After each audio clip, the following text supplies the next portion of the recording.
Hello, folks. Welcome back to Fearless Frank Reviews. Last month, or should I say, technically last week, we lost two actors. We lost a great actor, Gene Hackman, and Michelle Trachtenberg. Yep. Now, I remember both these actors growing up in the '90s.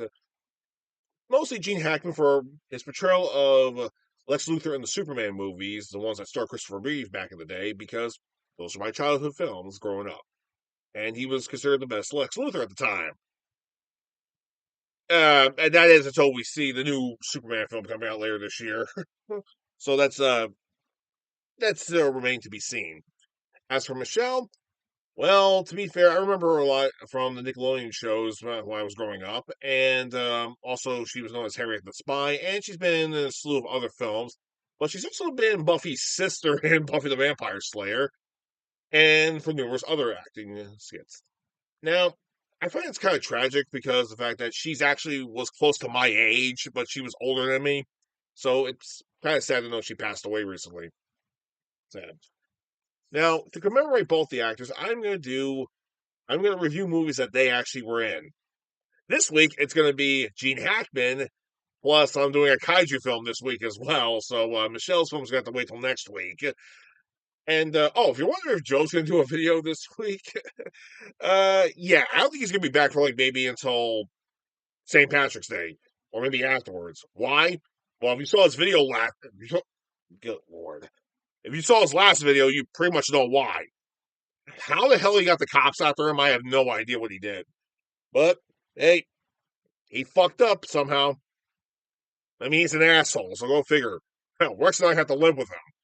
Rex is gonna do at least a video or two this week. Anyway, the first movie that we're doing right now for this week is a Gene Hackman movie, and it's a suspenseful submarine. It is Crimson Tide. Oh, yeah. This is a goodie.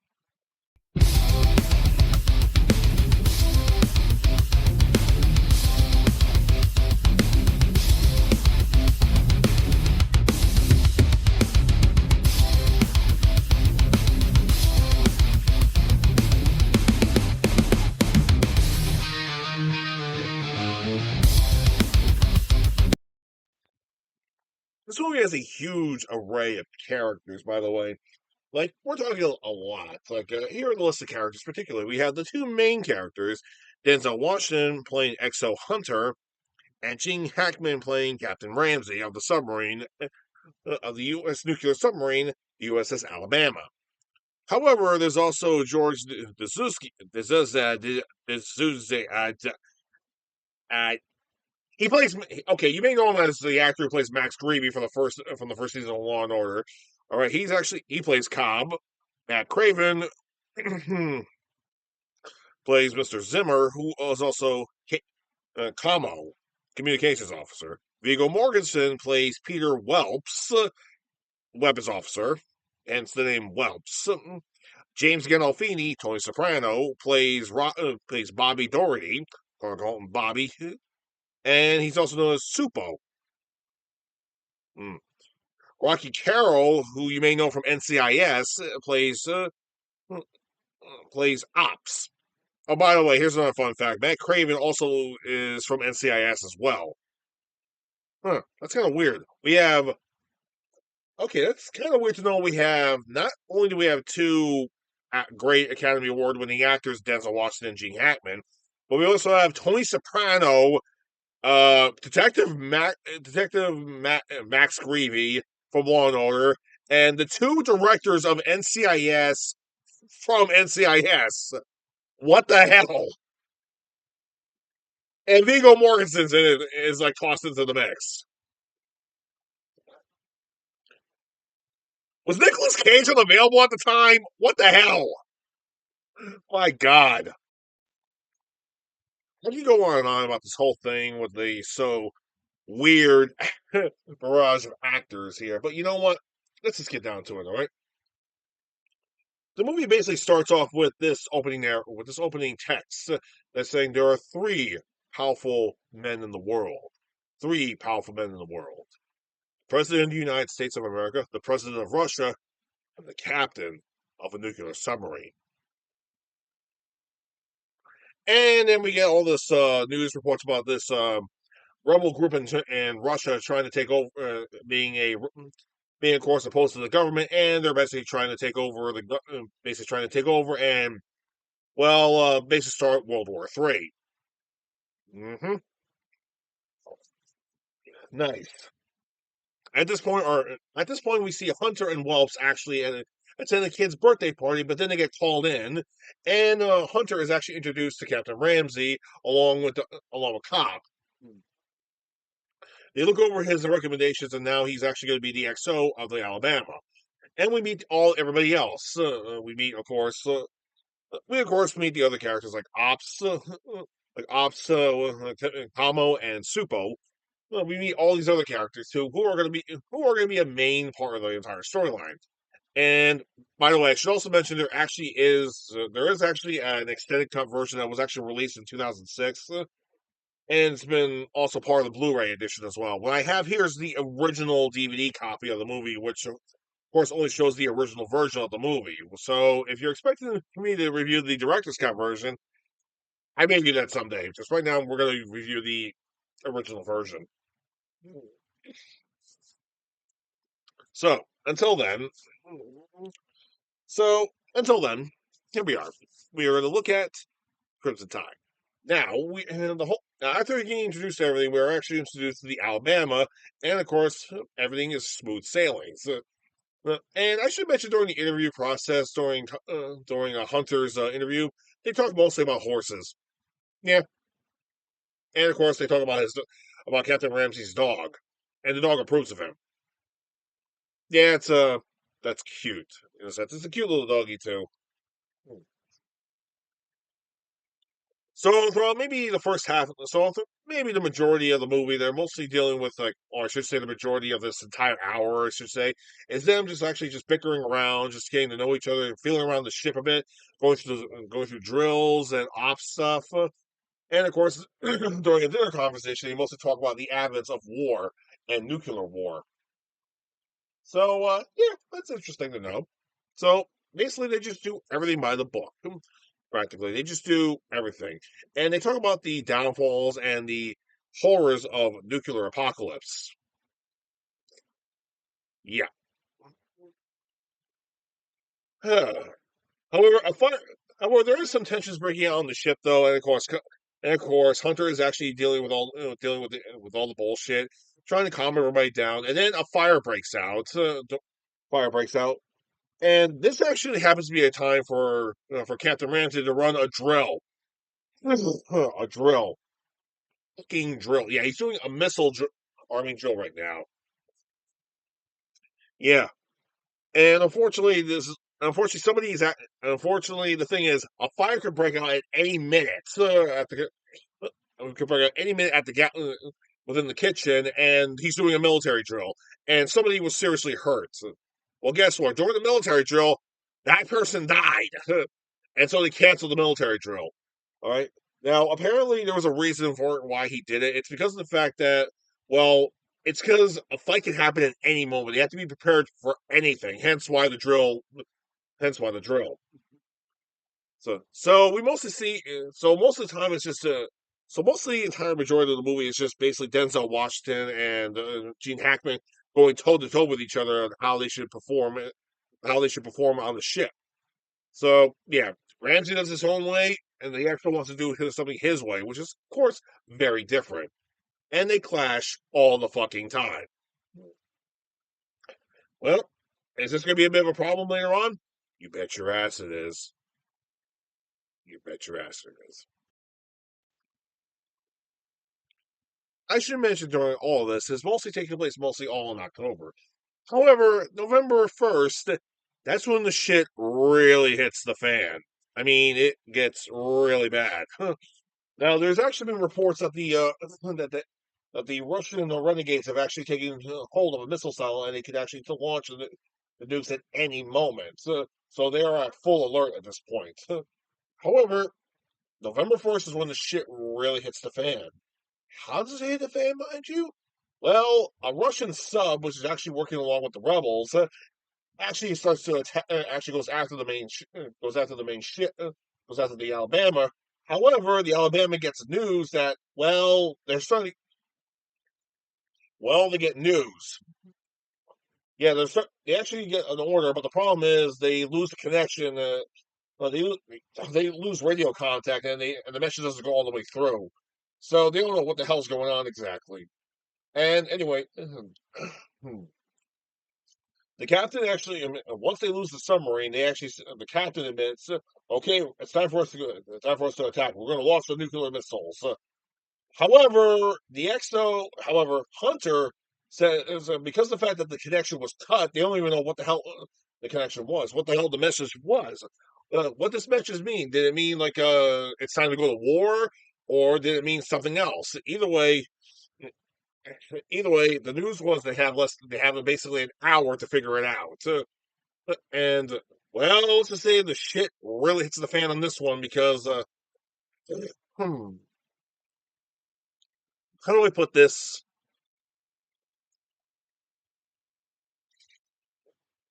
Hmm. The captain actually wants to launch nuclear missiles. However, Hunter does not want to launch them and does not want to launch the missiles. And of course, everyone's scrambling at this point, and they say they have to launch the missiles. But of course, the XO does not agree. They shouldn't launch the missiles because they don't even know what the hell the message was.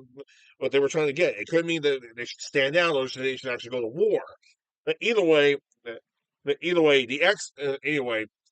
the captain actually dismisses Hunter and actually has him kicked off. Actually has him confined to his brig and orders everyone to take him away because he's charging for a mutiny. So yeah, Ramsey is gone completely nuts at this point. He basically is trying to assume everything under his command. However, Cobb, who's actually been on Ramsey's side this entire time, goes against Ramsey and says, "No, sir, we cannot do.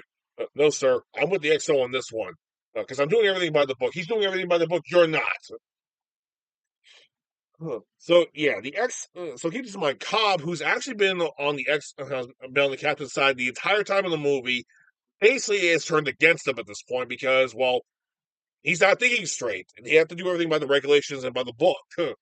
Ramsey is not doing everything by the book. So the along with Cobb, basically dismissed the captain immediately and actually have him confined to his quarters per regulations of the Navy. So the XO is now taking command of the ship, and his first order is actually to get the comms back online. Speaking of which, speaking of which, all the other characters, yeah,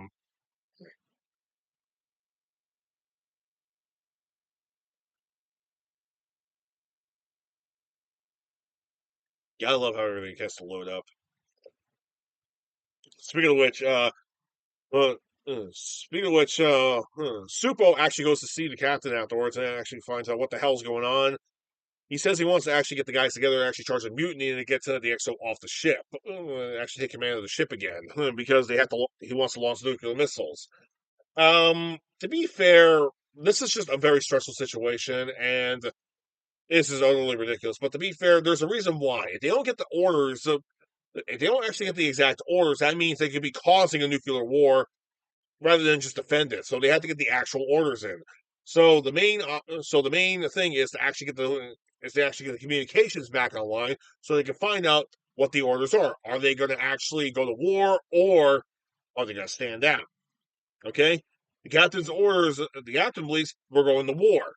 The XO believes that's not the case. They have to fully clarify it. If they don't clarify it, they're going to be starting the war. Oh yeah, here's a fun fact. Like when he actually goes to when Hunter goes to congratulate Cobbs, he says, "Fuck you, sir. I'm doing everything by the book." I love his loyalty on that one. While they're trying to get communications back online, things are getting a little bit hectic. So they're trying to get communications back online, and so they try to surface a bit more. And that Russian sub comes back, and so we get a little bit of a back and forth chase and a firing squad, and of course a firing from both the subs. Now they do eventually destroy the sub, but they actually get hit by one of the torpedoes.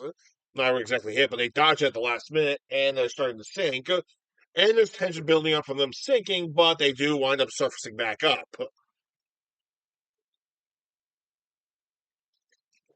While this is going on, Captain Ramsey orders Supo to go to get Webbs, Ops, and Kuma and Kamo together to actually start and get some men together to start a mutiny.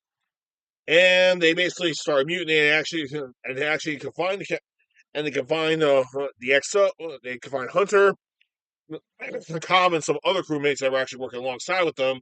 They confine them into the mess hall.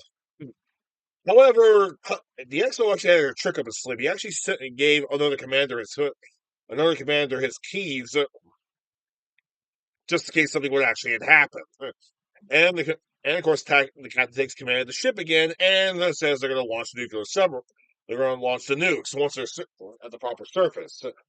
So one of the men that the XO helped out earlier actually winds up helping them escape and actually arms them up to the teeth to retake the ship again.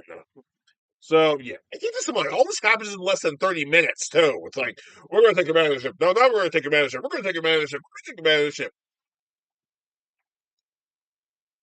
Awkward. Just going back and forth of who's going to take command of the ship. Anyways, XO actually wants to call in Webbs and tell them that they can't launch the nuclear missiles. They need to get the communications back online. So they don't get the communications back online. They may be starting a nuclear war.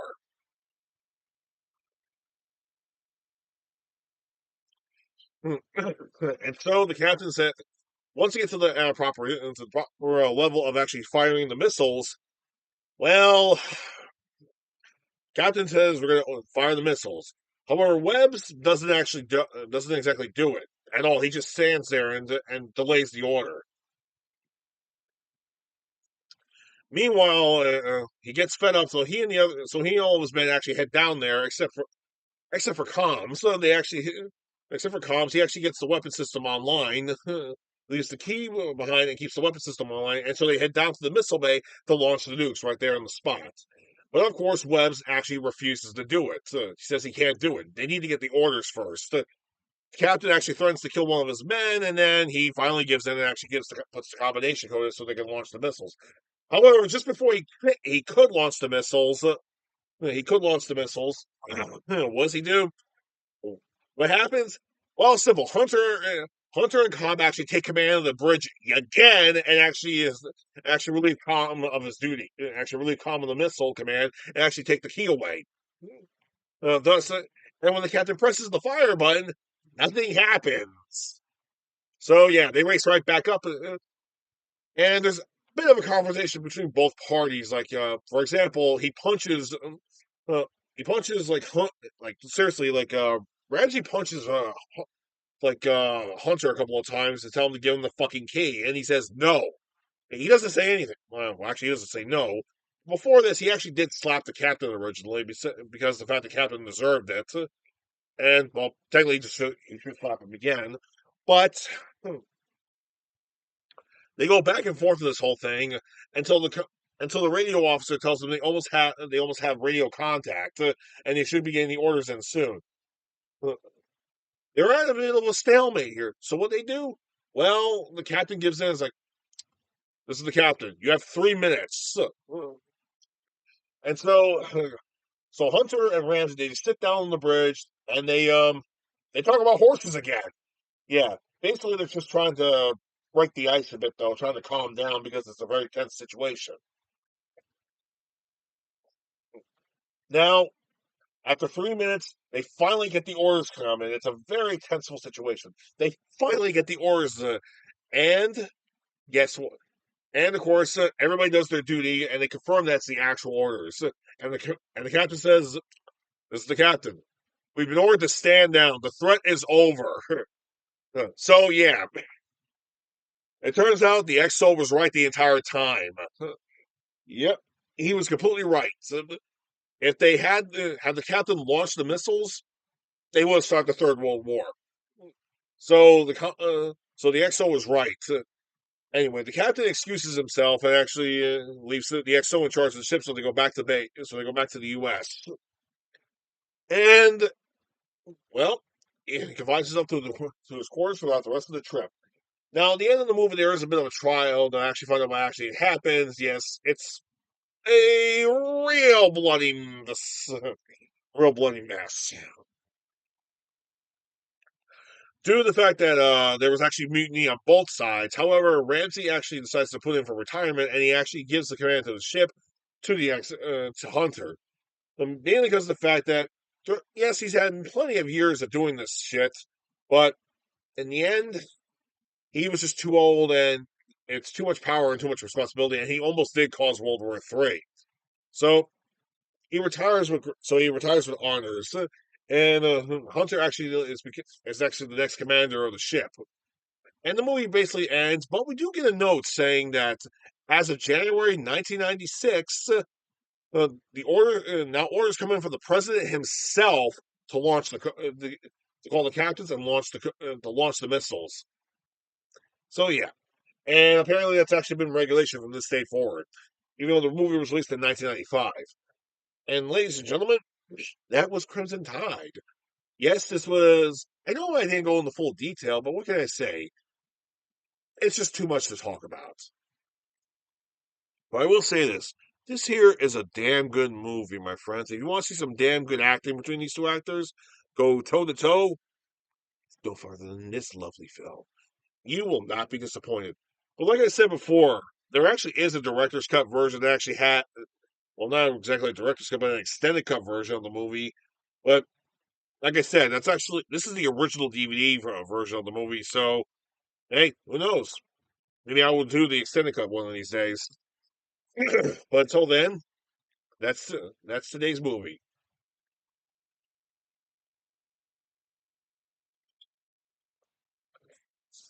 So tune in next time, and we're gonna watch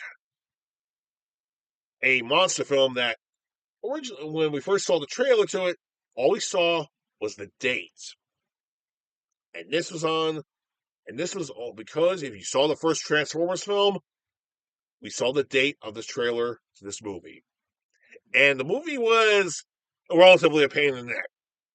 Till next time, we'll take a look at this monster film. Anyway, as of this point, anyway, that's Crimson Tide. Hope you guys enjoyed it. Anyway, Fiox Frank out. I'll see you later this week. Oh, and happy Ash Wednesday too.